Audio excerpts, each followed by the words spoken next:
भावकीच्या वादातून घरात घुसून करण्यात आलेल्या जखमी झालेल्या तरुणाचा अखेर उपचारादरम्यान करुण अंत झालाय।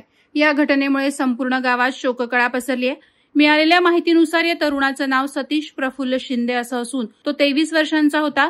गंभीर जखमी सतीशवर रुग्णालयात उपचार सुरू होते, मात्र उपचारादरम्यान या घटनेच्या 5व्या दिवशी सतीशनं या जगाचा निरोप घेतला।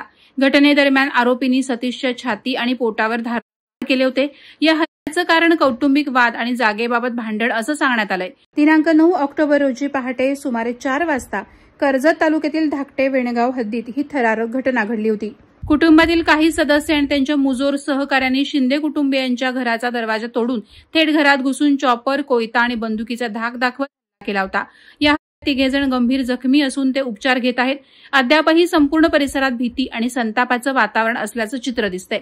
या प्रकरणातील आरोपी किरण नितीन शिंदे, मंगेश बाळू जाधव राहणार धाकटे वेणगाव आणि जय सुनील साबळे राहणार करंजाडे पनवेल हे आता पोलिसांच्या रडारवर असून कर्जत पोलीस या प्रकरणाचा कसून तपास करत आहेत। वादळवारा लाईव्हसाठी आनंद सकपाळ, कर्जत।